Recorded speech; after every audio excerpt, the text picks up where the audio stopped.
chapter 1, verses 12.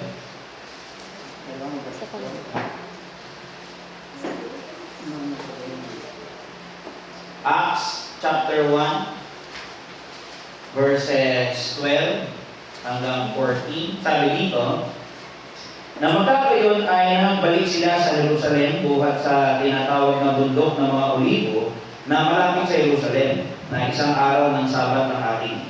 At nang sila'y magsipasok sa bayan, ay nagsiakyat sila sa silid sa itaas. Ito yung mga Christians nagagagaling sila.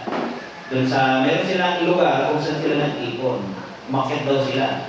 Na kinatitirhan nila ni Pedro at ni Juan at ni Santiago at ni Andres, ni Felipe at ni Tomas, ni Bartolome, ni Mateo, ni Santiago na anak ni Alfeo at ni Simon Masikap at ni Judas na anak ni Santiago.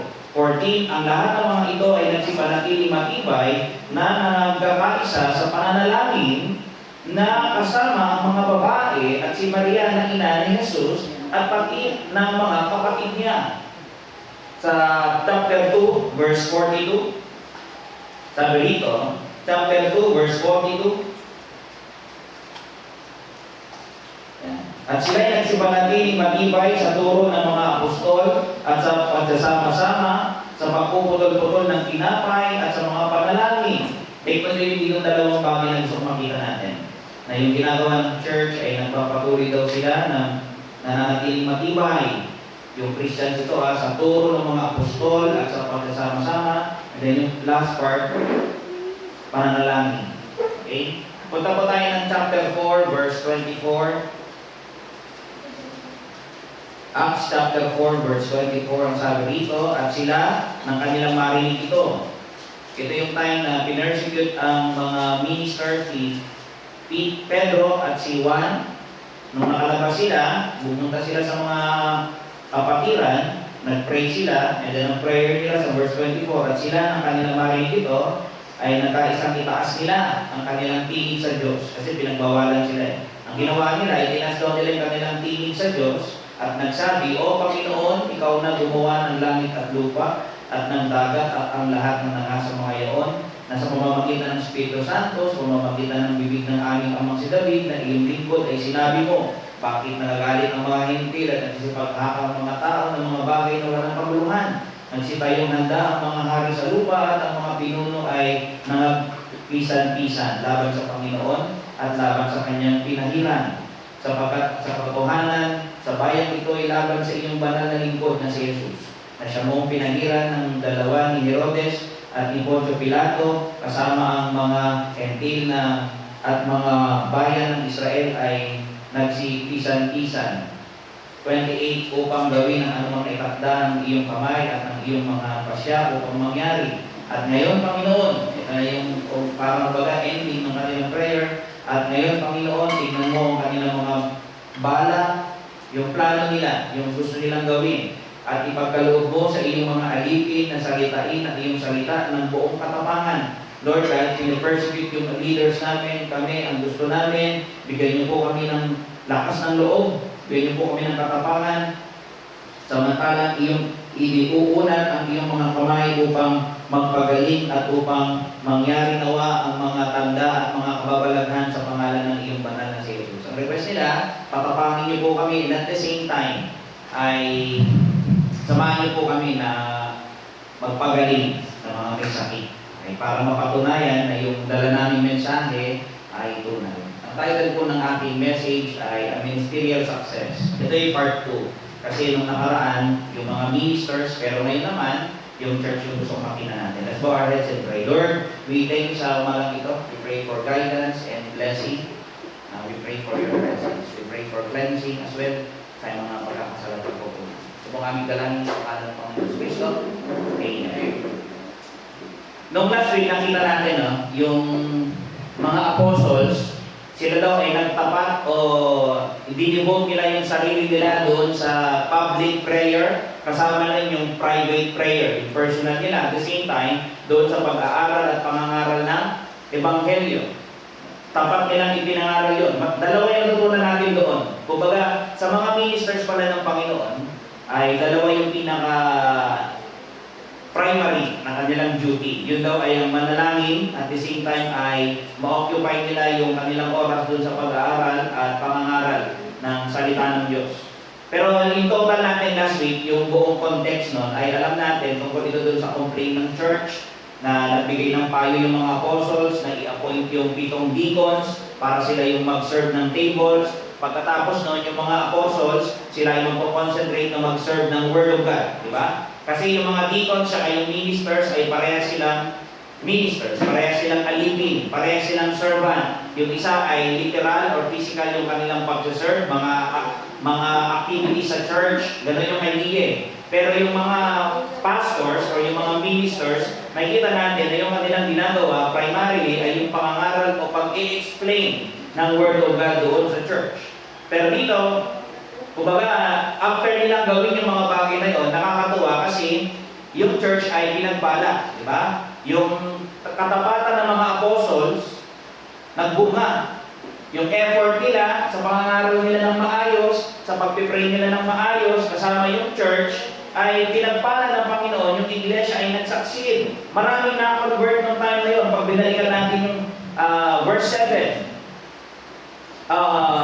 doon sa pangyayari na yon, doon sa Acts 6. Pero ngayong umaga, gusto ko pong tignan natin ay yung duties naman ng mga mananampalataya. Okay? Kasi last week parang tungkulin ng mga ministro o ng mga apostles ng panahon nila. Pero ngayon naman, tignan natin ano yung dapat gawin ng iglesia. Kumbaga ito ay counterpart ng lesson natin last week. Dito may kita natin na yung church, katulad din pala ng mga pastors, dapat sila din ay nananalangin. At the same time, sila din dapat ay nag-aaral. Sila ay nagkakaroon ng pagbabasa, sila din nagkakaroon ng meditation, sila din ay nagkakaroon ng sarili nilang Bible study, sila ay nagkakaroon din ng pagsunod doon sa kanilang mga inaaral. Dito may kita natin na sila ay nananalangin din. Nakikipag-usap dapat sila sa Panginoon, yung mga believers. At sila ay patuloy na nagbabasa. Diba? Kung ganun yung makikita natin, kasi nung last week, pinocus lang natin yung duties ng pastor. Pero actually, simultaneous ito. Hindi ito parang one part lang na yung yung pastor sa nagpipray. Hindi. Magkasama talaga ito. Okay? Habang nagpipray yung pastor, nag-aaral siya mabuti, yung church, nagpipray din sila. Nag-aaral din silang mabuti personally. Kasi yung pangangaral kasi ng pastor, collectively, di ba? Pag nandito kayo, nagpipreach ako, collectively kayo matututo. Pero on the other hand, pag uwi ninyo, dapat personally, katulad ko rin, nag-aaral din kayo personally. Ang pinag-iba natin, ako ay magtuturo. Sunday after Sunday, Friday after Friday, or Wednesday after Wednesday. Okay? Pero kayo, pwede naman kayo magturo. Saan? Sa pamilya po ninyo.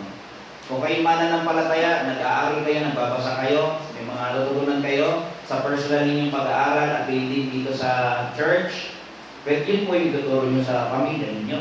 Ganun po yung mga kapatid. Pero dito, makikita natin na yung pagkatagumpay, okay? Kasi yung title natin, Ministerial Success, diba? Naging matagumpay eh. Yung church ng panahon ito sa Jerusalem ay flourishing.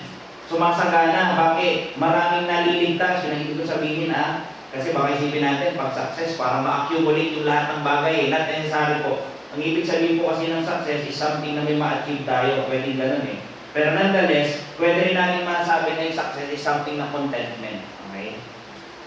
Yung church dito, nakakatuwa kasi nagpipray yung pastors, nag-aaral mabuti, yung church nagpipray, sinasamahan yung pastor. And then makikita natin, magkakasama sila doon sa ministry, kasama din doon ng pagkilos ng Panginoon sa kanila, binibigay sila ng Panginoon, maraming naliligtas. Kasi minsan baka equate natin ang success ay puro material things, parang nag-accumulate tayo ng material things, or even as a church. Blessing pag may mga na-accumulate tayo na properties, o kahit ng building, blessing God yan. Pero nonetheless, yung blessing na gusto ko makita natin dito, o success, is yung sa ministry.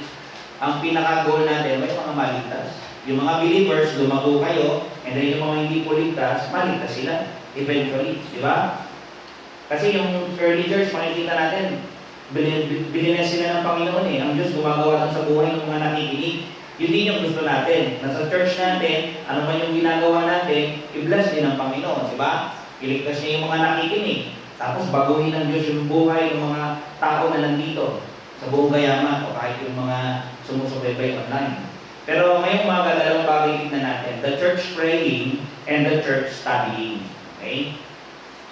Kanina, tinignan natin, balik ko kayo doon. Sa Acts chapter 1, verse 12 hanggang 14, ito yung time na umalis na ang Panginoon Kristo at ang church, hinihintay nila na dumating yung pangako ng Diyos. Okay? Pag binasin mo diyan, sabi diyan sa verse 11, verse 12, na magkagayon ay nagbalik sila sa Jerusalem buhat sa tinatawag na bundok ng Olibo na malapit sa Jerusalem na isang araw ng Sabat. Ang ginawa nila, umakyat daw sila doon sa taas, nagtipon-tipon sila. Magkakasama yung mga apostles, and then kasama rin yung mga babae na nakalagay doon sa verse 14. Yung gathering nila, hindi lang binubuo ng lalaki. May mga binanggit na babae. So, makikita natin, maganda yung composition ng church. Balance. Diba? Sabi nga dito, nag-gathering daw sila eh. Pag pinansin mo, umakyat daw sila doon sa taas, anong ginagawa nila? Nag-gathering na sila. Kaya kung kayo makikita natin sarili natin na tayo nagtitipon-tipon, pupunta kayo dito. Ano lang yan, basic yan. Kung mananampalataya ka, dapat yan yung pinupulfil mo. Ginagawa mo talaga yan, hindi pwedeng hindi. Pag hindi, disobedient ka. Hindi mo tinutupad yung malituntunin ng Panginoong Kristo. Kasi in-example na ng mga apostles eh. Diba? Nagagaling sila doon, nagtitipon-tipon sila para sa pangalan ng Panginoon. At kasama nito, may mga activities silang ginagawa. Pero dito, pag pinansin natin, yung kanilang pagtitipon dito, ang layunin nito o dahilan ay upang manalangin at maghintay. Kung may tatanong natin, anong iniintay nila? Nakalagay po doon sa verse 4. Ang palimhasay nakikipagpulong sa kanila ay pinagputos niya sa kanila. Si Lord Jesus ang nagputos na huwag silang magsialis sa Jerusalem kundi hintayin ang pangako ng Ama na sinasabi niyang narinig ninyo sa akin. Ano yung pangako? Yung nakalagay dun sa verse 8 na darating yung banal na Espiritu. Yun daw ang gawin ninyo. Mag-antay muna kayo. Ngayon, dahil umakyat na ang Panginoon Kristo, tapos dun sa verse 12, makikita natin, nagtitipon-tipon na sila kahit wala na ang Panginoon Kristo. Ganun na yung ginagawa ng church. Pero at the same time, yung rason nila doon ay upang itayin yung pangako ng Diyos na pagdating ng banal na Espiritu. Nakalagay doon sa Luke 24, atras kayo dyan. Kasi sa Luke 24, di sa inyo makikita natin na yung bagay na ito ay binabanggit din kung ano yung dahilan. Sa Luke 24, verse 49, ang sabi rito, at narito, ipapadala ko sa inyo ang pangako ng aking Ama. Datapwat magsipanatili kayo sa bayan hanggang sa kayo'y masangkapan ng kapangyarihan galing sa itaas. Ayun! Inaantay ninyo yung kapangyarihan na manggagaling dun sa Diyos. And then pag dumating na yon, saka kayo hahayo at mag-i-start kayo ng ministry. Saka ninyo ipapahayag yung Ebanghelyo ng Panginoon. Ang hintayin nyo muna is yung empowering. Nabigyan kayo ng kapangyarihan ng Diyos, bigyan kayo ng kakayanan ng Diyos. Yun ang ibig niyang sabihin dito. Kaya dito makikita natin na sila ay nagpatuloy saan daw? Sa verse 40, punta po kayo ng Acts 1. Yung kanilang gathering, hindi lang ito para sila ay manalangin, pero at the same time, sila ay nag-iintay na dumating yung kapangyarihan galing doon sa Ama. Pero malinaw doon sa verse 14, binanggit na dyan eh. At ang lahat ng mga ito ay nagsipanatiling matibay na nagkakaisa saan daw? Ano yung purpose nila? Sa pananalangin na kasama ang mga babae at si Maria na ina ni Jesus, pati ang mga kapatid niya. Nakakatawa dito, yung isa sa characteristics ng early church, sila yung church na talagang nagpe-pray. Nag-gathering sila. Talagang kahit anong mangyari, part natin ito. Pag Lord's Day, yung time ko, yung umaga ko, o kung anong oras yung gathering, pupunta ako doon kasi para sa Diyos to. Dapat kasama ako doon sa gathering. Pero hindi lang pa sa gathering, nakakatawa dito, yung intention nila, yung activity nila, pag pupunta doon, may nakaregulate. May example tayo. Ang sabi, ang ginagawa daw nila sa verse 14, nagsipanatiling matibay sa pananalangin. Sa King James na nakalagay, with one accord in prayer and supplication. Sabi niya ganun eh. Sa King James ay prayer and supplication yung ginamit na word. Anong ibig sabihin? Sila daw ay nandoon para lumapit sa Panginoon, humingi ng mga pagpapala. Sabi sa isang commentary, these words are nearly synonymous.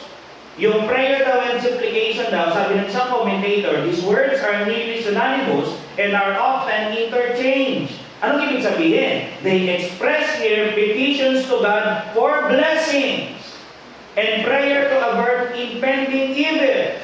Kasi nung time na yon, ano sila kasi recently, pinakong Panginoon sa Kristo, galit yung ibang mga Diyos sa kanila. Kaya ang pinag-pray nila, i-bless yung kanilang ginagawa, yung kanilang gathering, sila yung mga believers, at the same time, ilayo sila ng Panginoon doon sa mga masama. Yung mga tao na pwedeng manakit din sa kanila. Pero nakakatawa, yung church na nag-gather, nag-pray talaga sila, Lord, i-bless niyo po kami. Kanina, ibinasa natin doon sa Acts 4. Di ba, ganun ang ginawa ng church? Humingi sila, Lord, bigyan niyo po kami ng tapang. Nag-pray sila as one, as a church. Kaya dito makikita mo, yung prayer, hindi lang natin ginagawa individually. Hindi lang din ginagawa ng minister. Pero ito ay duty rin ng lahat ng mananampalataya. We gather, isa yung pinag-pray natin. May mga times na ganun. Dito, binanggit I-take note natin mga kapatid. Tignan nyo kung sino yung mga nag-gathering na yan. Sa verse 13. At sila yung nagsipalong sa bayan, sino? Binanggit. Yung 11 disciples. Bakit 11? Wala na si Judas, syempre. Okay? Pero may kasama yung 11. Sino daw? So 14. At lahat ng mga nagsipanatiling matibay sa pananalangin, kasama ang mga babae. Sabi nga doon.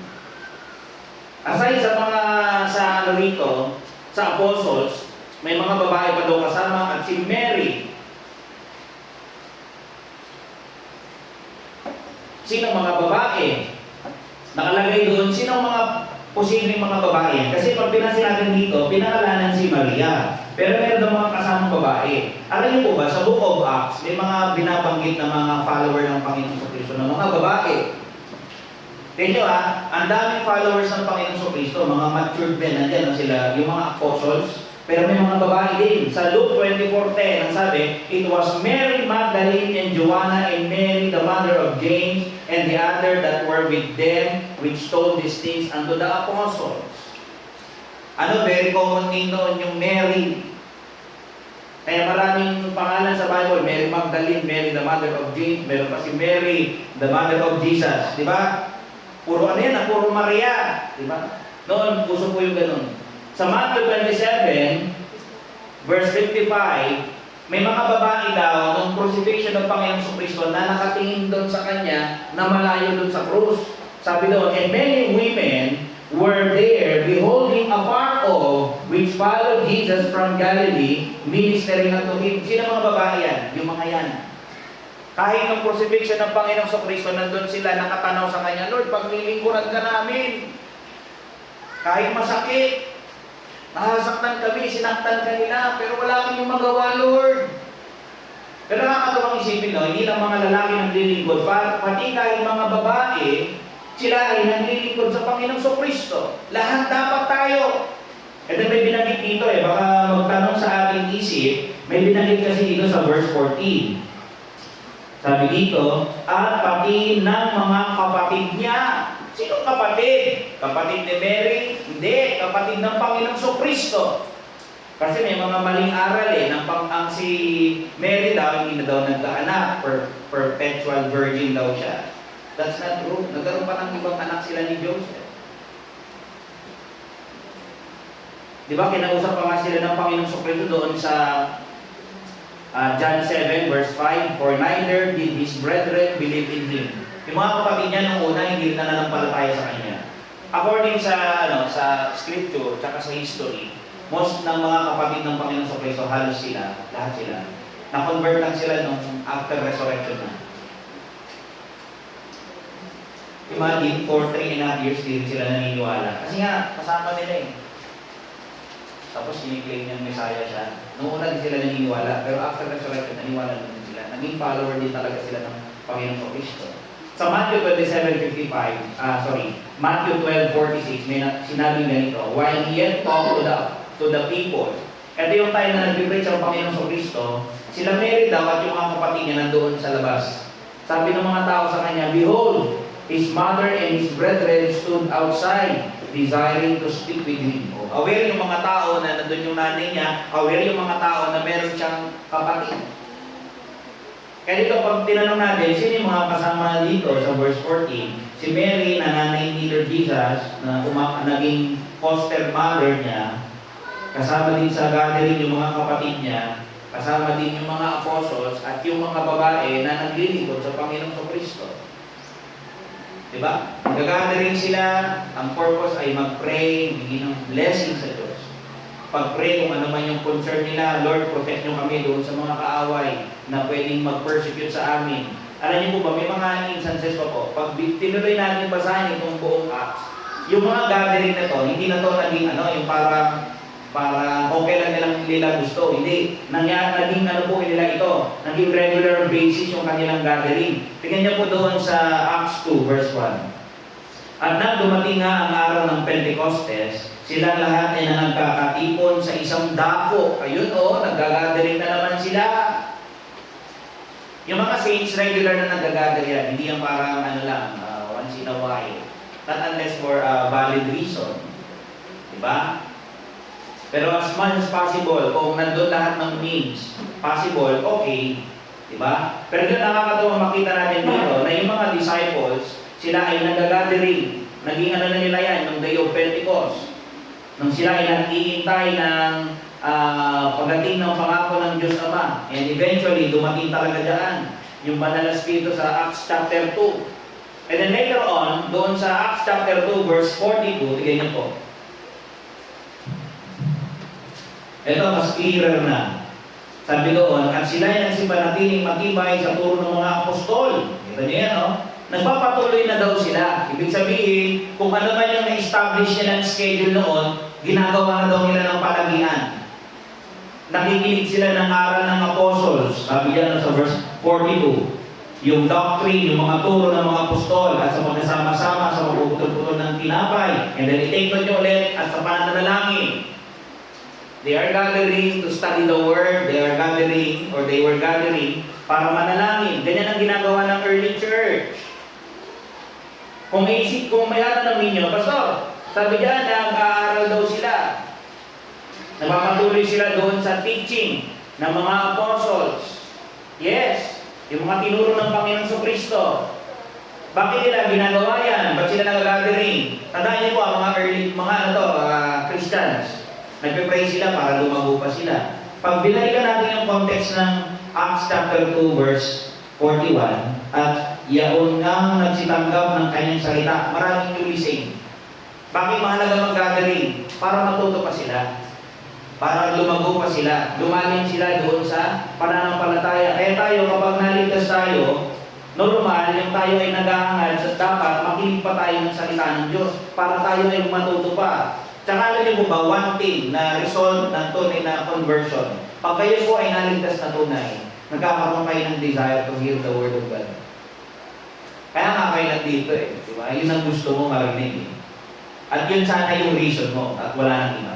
Okay? It may be, pwedeng dagdagan natin yung reason na yun, pero yun ang primary.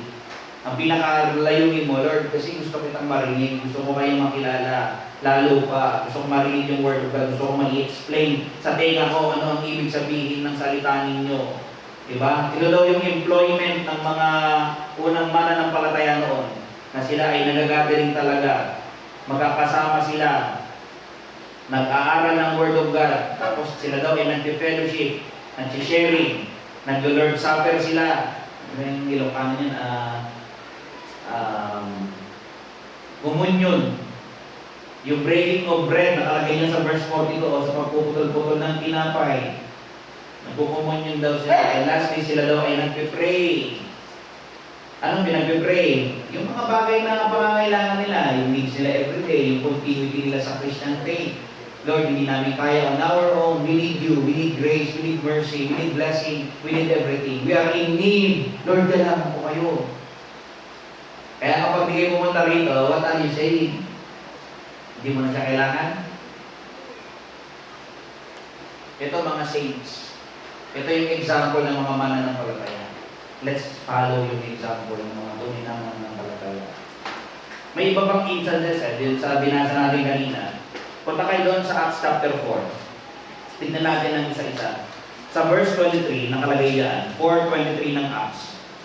At nang sila ay mga pakawalan na, kasi kinulong sila ng isang magdamag ay nagsiparoon sa kanilang mga kasamahan.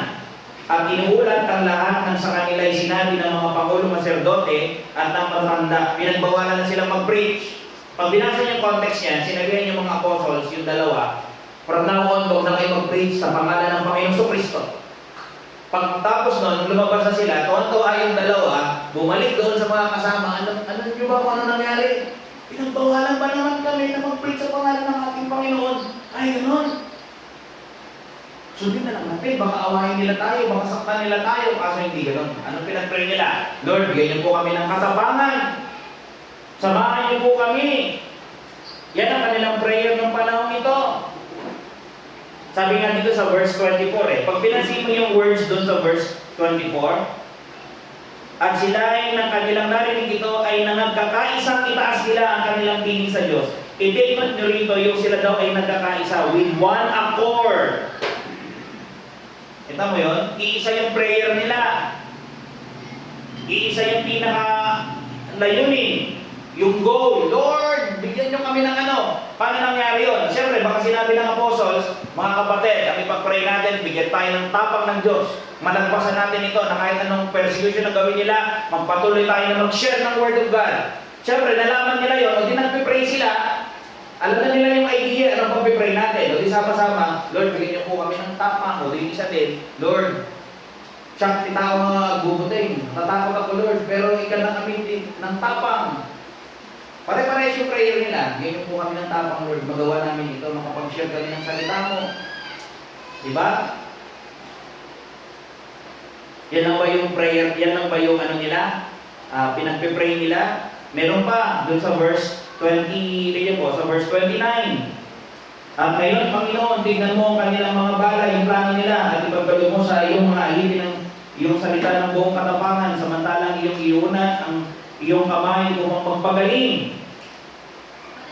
Dito nakakatuwa yung yung content ng kanilang prayer. Hindi lang tapang dun sa verse 29, pero pag binasa natin yan, tinuloy natin yung kanilang request. Ang re-request din daw sila sa verse 30, na iunad daw ng Diyos yung iyong kamay. Sabi, Lord, pwede po ba, prayer din namin na iunad mo ang iyong kamay para magpagaling. Hindi lang fearless courage yung gusto nila. Bigyan niyo po kami ng walang takot na katapangan, sabi niya gano'n. Bigyan niyo rin po kami, Panginoon, ng kapangyarihan na makapagpagaling. Kayo po magpagaling doon sa mga tao na kapag sinisira namin yung mga tao, tapos may lumalapit sa aming mga may sakit, Lord, pagalingin niyo sila. Gamitin niyo kaming instrumento. Kaya ang ginagawa dito ng mga apostles during their time, naalala niyo sa Acts chapter 3, yung silver and gold have I none, sabi ni Pedro. But such as I have give I thee. In the name of the Lord Jesus Christ, rise up and walk. Lumakad siya, bumalik, nakita nila. Kaya lalong dumadami yung nananampalataya sa Panginoong Kristo nung time nila kasi may kasamang pagpapagaling. Kapani-paniwala ng panahon nila. Pero sa tayo natin, hindi na kailangan ito. Alam niyo kung bakit? May Word of God. Yung Word of God yung dapat magsabi sa iyo, mga dapat mong paniwalaan. Ito na yung nagsasabi sa iyo na maniwala ka sa pangalan ng Panginoong Kristo upang ikaw ay maligtas. Dito nakakatuwa, hindi lang katapangan yung request nila, nagre-request din sila na sila ay bigyan ng kakayanan ng Panginoon na makapagpagaling o ang Diyos ang gumawa para doon sa mga tao na nakakasalamuhan nila. Bakit mahalaga na mayroong pagpapagaling? Para ma-authenticate yung gospel. Anong ma-authenticate? Maipakita doon sa mga tao na yung bitbit nilang gospel ay kasama talaga nila ang Diyos. Kaya anong nakikita ng mga tao na gumagaling sila tapos ang preaching nila about kay Christ. Di ba pinako natin siya? Na ngayon na i-realize nila, sabi natin, impostor lang yun, pwede yung Kristo na yun. Pero tunay pala siya, bakit? Kasi yung mga nagpipreach sa pangalan niya, may kasamang pagpapagaling. Napapatunayan nila na yung mga taong ito, kasama nila ang Diyos. Kasi ang Diyos hindi gagawa kung peke sila. Nung time na ito, kaya dito makikita natin yung mga apostles, kasama nila ang Diyos. I'm not saying na yung mga peke, kasi sa time natin, mga peke, nakakagawa rin ng ganyan, di ba? Pero peke yun. Pero ang tinitignan po natin context, ay yung mga apostles, bakit may kasamang healing, mga miraculous works yung kanilang ministry to authenticate yung gospel na dala nila para mapatunayan, tunay, yung ebanghelyo o message na dala-dala nila.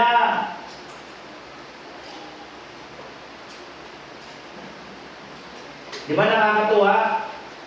Na yung mga mananampalataya nito, sila ay nagsama-sama upang manalangin.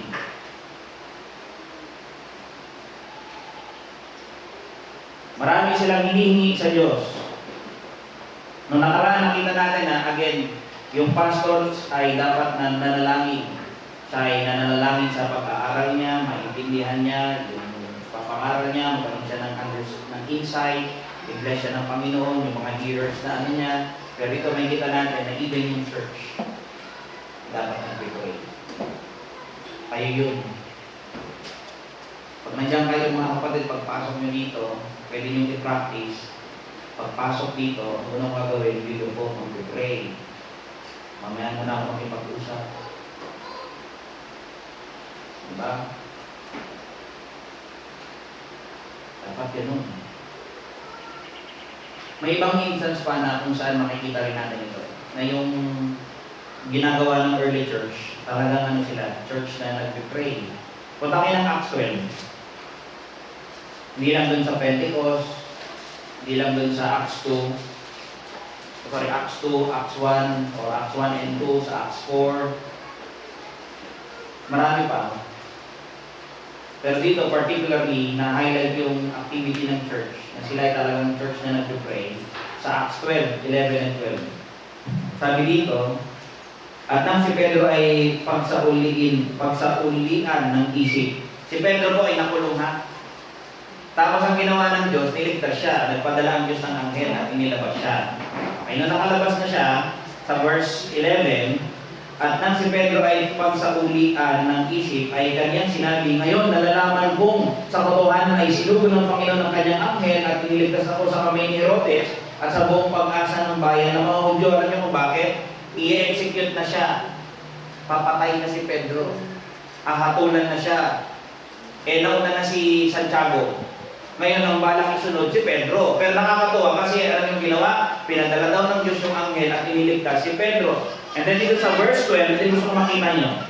At nang siya ay makapagnilay na, ay naparoon siya sa bahay ni Maria na ina ni Juan na may pamagat na Marcos. Sabi niya gano'n. Na pinaroroonan ng maraming nagkakatipon at nag-isip panalangin. Nakita niyo yung church? Kanina, nung early account nila, nag-iipon daw sila na protectionan sila dun sa mga umaway sa Panginoon sa Kristo, na dili sila saktan, pinag-pray nila na iglas sila ng Panginoon. Tapos later on, sa Acts 4, pinag-pray nila na mag-grow sila spiritually kasi maraming convert, makapagpatuloy sila sa mga gawain sa Panginoon. Tapos sa Acts 4, makikita natin na persecute yung church ang prayer nila, Lord, bigyan niyo po kami ng tapang. Dito naman, ang pinag-pray nila, Lord, yung pastor ko nakakulong, palayain niyo po siya kasi papatayin siya ni Herod. Dito yung minister nila, mababahamak, kaya pinag-pray nila. Ito, alam niyo yung church tayo, marami tayong concern, marami tayong na-encounter sa buhay na ito. Kung ano yung situation, doon tayo mag-base, yun ang pray natin. Kung ano yung mga hinaharap natin, nararanasan natin.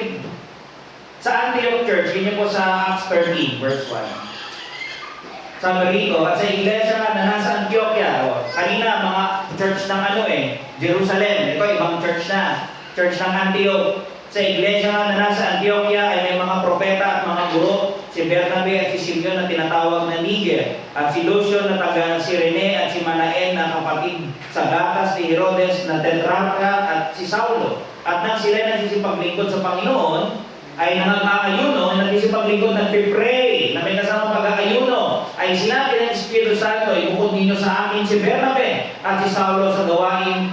Tinawag ko sila, o tinawag ko sa kanila, na magkagayon ng sila ay makapag-ayuno na at makapanalangin, ay maipato ang mga kamay nila sa kanila at kanilang pinahayon sila. Inordain si Paul at si Barnabas upang sila ay umalis at mag-conduct ng missionary journey. Ahayo sila ay mag-preach ng Word of God. Pero nakakatawa dito, yung church ng Antioch, pinag-pray nila kung sinong lalaki yung isi-send. Ang prayer nila, Lord, mag-send po kayo ng ministro. Yun yung gusto ng Diyos. Sinabi ng banal na Espiritu sa kanila. Punta kayo ng 2 Thessalonians, chapter 3, verse 1.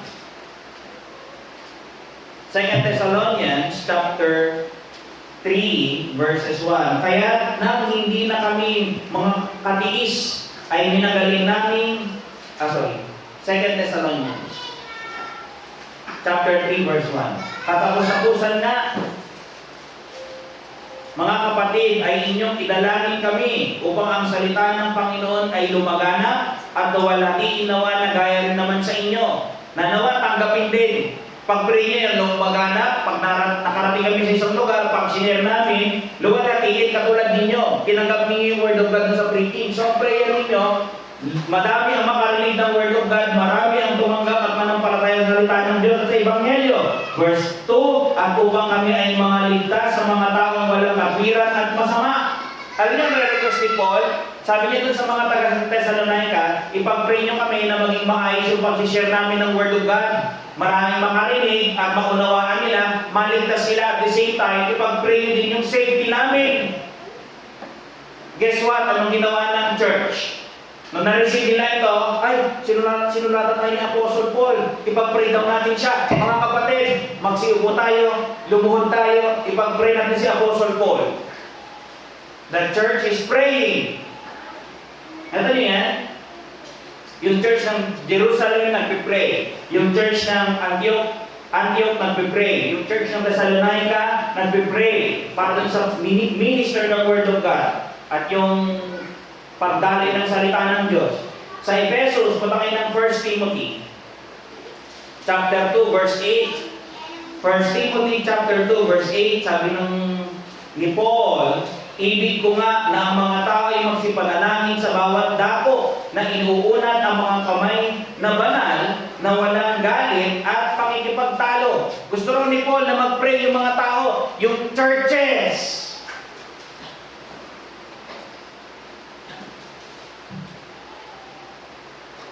1 Timothy chapter 2 verse 1, atras po kayo.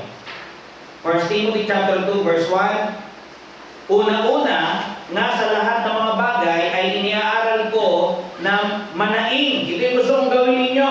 I exhort therefore that first of all, supplication, prayers, intercessions, and giving of thanks be made for all men. Gusto ko mag-pray kayo as a church para sa lahat ng tao. Ano yung mga dapat ipag-pray? And then verse 2 din nyo for kings. Ano yung mga kings?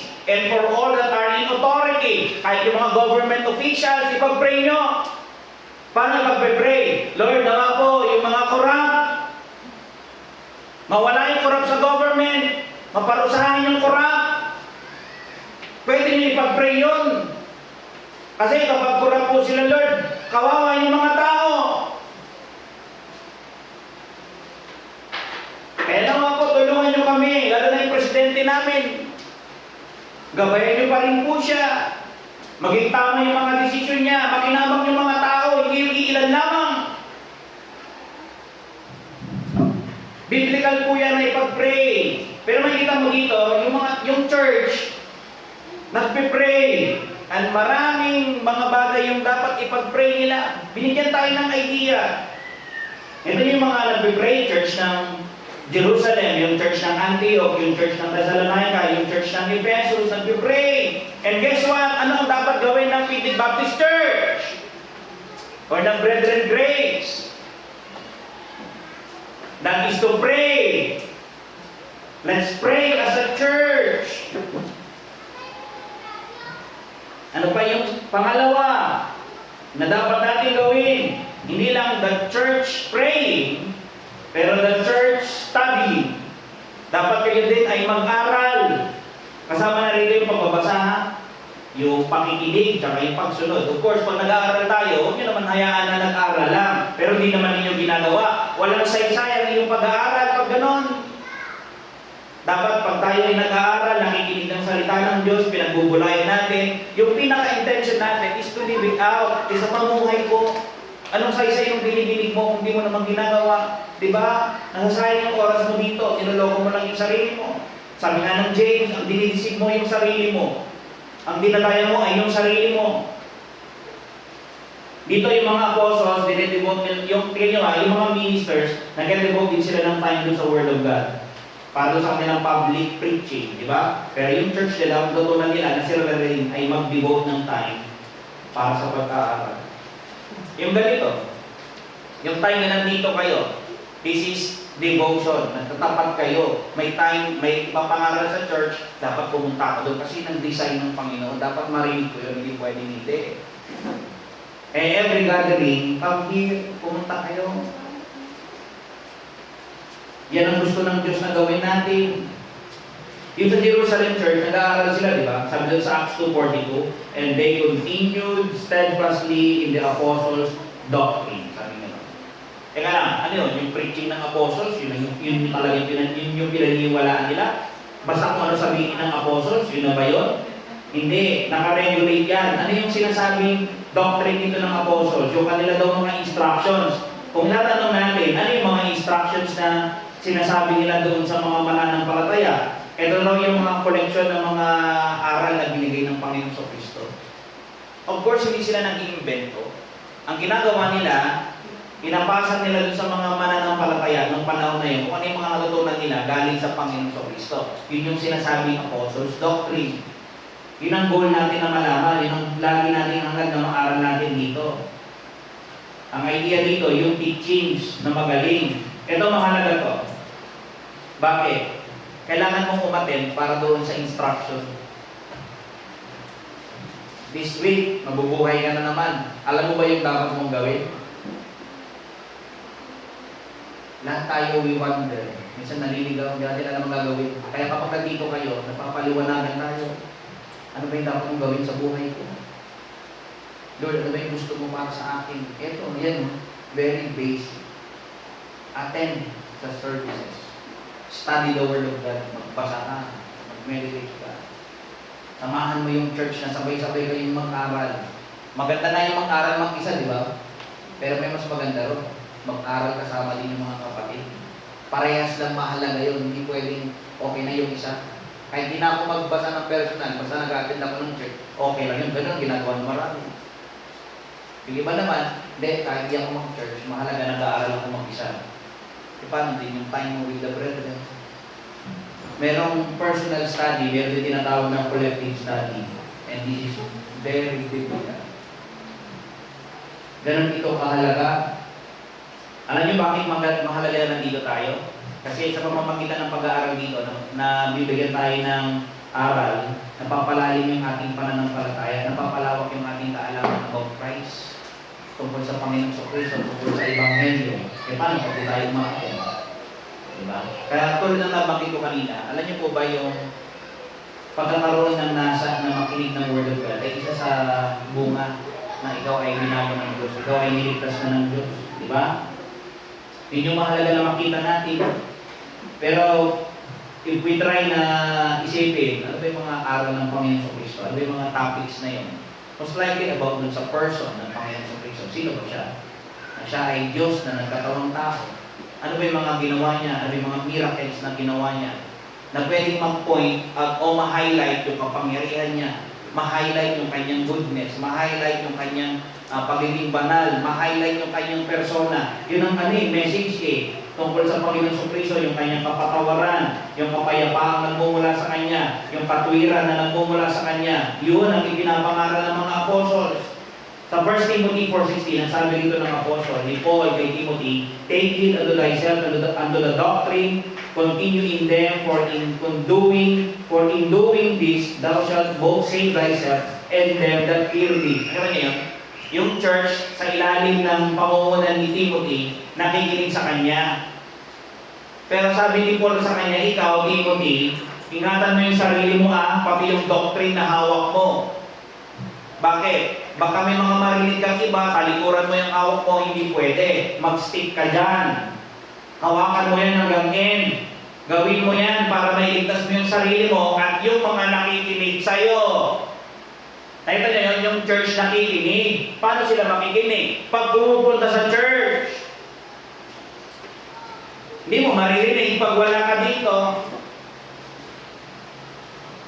There is blessing sa online. Pero if you're capable, yung mga taga-Imus, hindi makakapunta rito. Diba? Pero kung nandiyan ka lang, tapos wala kang ginagawa or may iba kang gustong gawin, nandito ka lang din, ito na yung dapat mong unahin. Pwede naman gawin niyo mamaya, di ba? Alam niyo ba yun? Yung mga gawain natin, pwede gawin mamaya. Not unless sobrang emergency yan. Diba? Alam ko nag-iinal na heart attack, mamaya na yan. Di ba? Wala na. Hindi pwede. Dead on arrival na yun. Emergency yun eh. Pero nonetheless, hanggang tuloy tayo sa ganong situation, alam dapat natin yung priority natin. Unahin natin palagi ang Panginoon. Sabi nga dun sa Acts 17 eh, punta kayo doon. Sana huwag natin itong inis. Gusto ko makita niyo yung attitude ng Berean Church. Ito, ibang church ito. Sa Berea. Acts 17 verse 10. Sabi rito, at pagdakay pinayahon sa gabi ng mga kapatid si Pablo at si Sila sa Berea. Okay? From Thessalonica, pumunta sila ng Berea. At nang dumating sila doon, ay nagsipasok sinagoga ng mga Hudyo. Ano yung ginawa nila? Pumunta ng sinagoga, naghanap ng mga Hudyo na pwedeng sira ng Ebanghelyo. Pagdating nila doon, sinira nila. Sabi niya sa verse 11, ngayon, sabi niya gano'n, lalong naging marangal ang mga ito kaysa mga taga-Thessalonica. Bakit? Sapagkat tinanggap nila ang salita ng buong pagsisikap at sinisiyasat sa araw-araw ang mga kasulatan kung tunay ang mga bagay nito. Alam nyo, nakikinig sila kay Apostle Paul, hindi sila agad-agad naniniwala. Pinapakinggan nila yung preaching ni Apostle Paul, tapos kinukuha nila yung Biblia nila, binabasa nila, tinitingnan nila kung tama yung narinig nila, kung tama yung interpretation.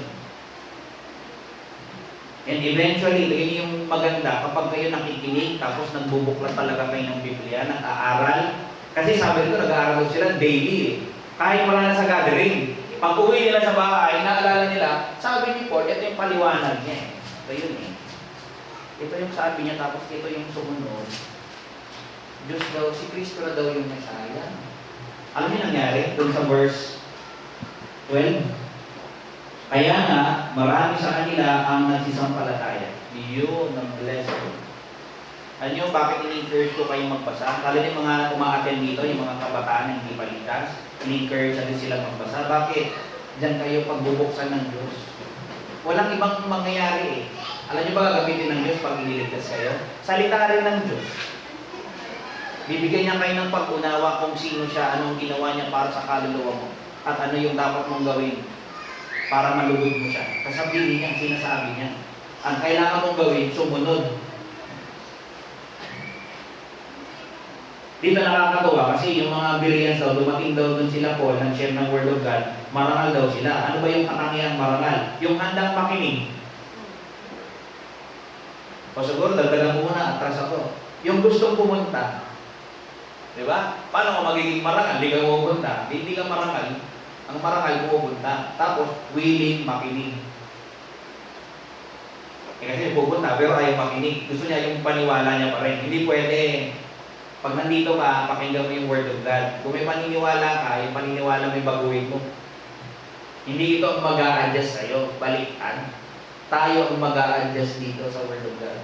Doon sa salita ng Diyos. Kinokorek tayo. Ayaw makita mo kung saan yung mali mo. I-correct mo yun. At yun ang maganda. Kaya parang daw sila kasi handaro sila makinig. Pumunta sila para makinig sa sinagoga o pumunta. Andun din yung commitment nila sa Word of God. They were ready to listen. They were committed to the Word.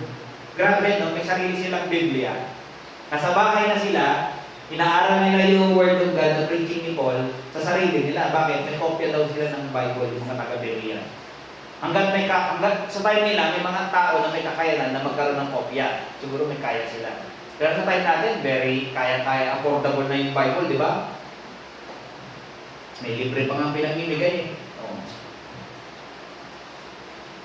Kaya dapat tayo, nandun yung willingness to listen, nandun yung commitment dun sa scripture.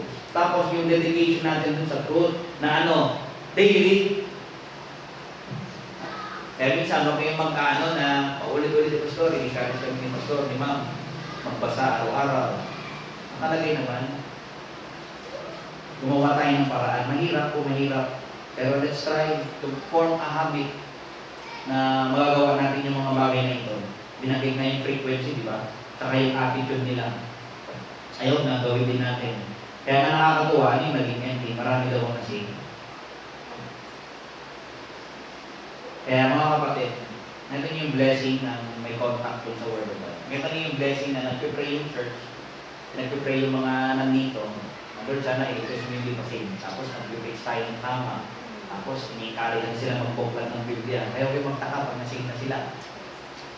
As long as we do these things, we can assure you success. Yung blessing ng Panginoon. Ginagawa nila yan, yung Berean, nagbabasa araw-araw. Si Nathaniel, nag-meditate din sa John 1:47 hanggang 48. Naalala niyo yung, yung Ethiopian eunuch, yung kasama ni Philip, yung sinira ni Philip, dun sa Acts 8. Di ba nagbabasa rin siya ng scripture, siya lang mag-isa. Yung sinasabi ko dito, there's a prelude. Nakalagay talaga doon na dapat yung believer nagbabasa, nag-meditate, i-study. Ano makita natin dito? Let me end with few applications. Yung early church, nakikita natin na sila yung mga tao na nag-gather at nanalangin at nag-aaral ng salita ng Diyos. Hindi ko sinasabi na ito lang yung dapat yung gawin.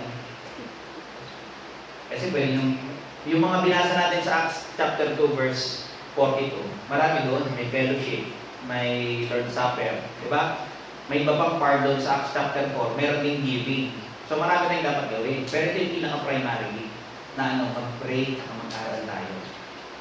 Mag-pray kayo at mag-aral din, pag-pray niyo yung pastor ninyo, ganun ang dapat natin gawin. Hindi muna ko na practical application natin. Umattend po tayo sa mga gatherings natin at mag-Bible study. Pag mga ganito, Bible study naman ito. Nakikinig kayo ng preaching, di ba? O Bible study. Punta kayo pag may time. Pag every time na magbukas na ito, punta kayo. Kasi sinabi rin sa Hebrews 10 not forsaking the assembling of ourselves together as the manner of some is. Di ba? Ipinagbabawal yung pagliban. Huwag niyong baliwalain, sabi nung sumulat ng Hebreo. Pag nag-gathering, pag-attend, di mag-pray tayo kung ano yung mga dapat i-pray, then mag-aaral. Iyon ang dapat gawin. Tsaka yung the rest na mga iba pang activities na dapat ay gawin natin. Pangalawa, not only na umattend tayo, pangalawa, huwag din tayo matakot. Saan tayo huwag matakot? Alam niyo po ba, yung pagiging mananampalataya, hindi laging masaya. Minsan yung paano masabi, Pastor? Kasi mga binasa natin kanina na activities ng church, yung life nila hindi kasi smooth sailing. May time na pinipersecute sila, di ba? Gusto silang saktan. Sila Pedro, muntik na mapatay. Nauna si James. Si James ang napatay talaga. Pero imagine mo kung ako, part ako ng church, tapos yung isa kong pastor, pinatay na, tapos yung isang kong pastor, isusunod na, anong iisipin mo? Di ba isusunod ka rin? Mag-aalala ka, natatakot ka talaga. Pero ito yung reality, na kung tayo nagasunod ng Panginoon sa Kristo, don't fear, huwag kang matakot. Sabi nga sa Revelation sa church ng alphabetic exact na ng church Pero ang sabi ng Panginoon, give your life unto death. I think Ephesus ibigay mo na yung buhay mo hanggang sa pinakahuli. Para sa Kanya, mamamatay ka. Yun ang request ni Lord Jesus sa church, sa Revelation. Ibigay mo yung buhay mo para sa amin. And then I will give you the crown of life. Mamatay ka daw muna para sa Kanya. And then saka ka niya bibigyan ng eternal life. Grabe. Pangatlo, maglaan tayo ng oras sa pagbabasa at pananalangin. Very basic. Maten tayo sa gathering, huwag tayong matakot kung ano yung pinagagawa ng Panginoon sa Kristo. Pangatlo, maging tapat tayo sa pagbabasa at pananalangin. Pangapat, simulan mo. Di ba? Kasi di ako simulan mo, start somewhere. Maghanap kayo ng Bible reading plan. Diba? Pwede naman sa internet, maraming Bible reading plan. Every day, pwede babasahin mo. Sabi dito, para whole year, tapos ko na dito. Diba? At the same time, encourage mo rin yung iba. Diba? Pag babasa ka na, encourage mo rin yung iba na mabasa. At the same time, umasa tayong lahat. Okay? Na katulad din ng church, ano yung ginagawa nila? Ng pray. Diba? Bakit? Naniniwala sila na sagot ang Diyos tayo rin tumasa tayo na ang Diyos na nung kanina tayo nanalangin ay tutugod doon sa ating mga panalangin. Huwag tayo magsawang manalangin. Alam niyo yung sinabi niya kanina si George Mueller, di ba? Mag-pray lang tayo hanggang hindi dumarating yung sagot. Patuloy tayo mag-pray. Kahit abutin ng taon, kung yun ang hinihiling natin, tayo magsawa. Diba? Let's bow our heads and pray. Lord, we thank you sa araw na ito. We give honor and thanksgiving. We obey yung mga precepts na nandito, mga bagay na gusto nyo na gawin natin para sa inyo.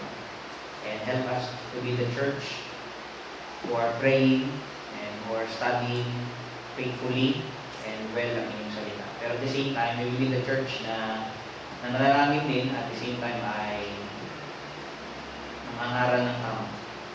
Ilayin niyo po kami sa false teachings and doctrines. Ako kami naman. Habagan niyo po bawat isa. And we give all praises and thanks sa inyo ngayong mga. Christ and I pray. Kanta po tayo ng ano? My faith looks up to you.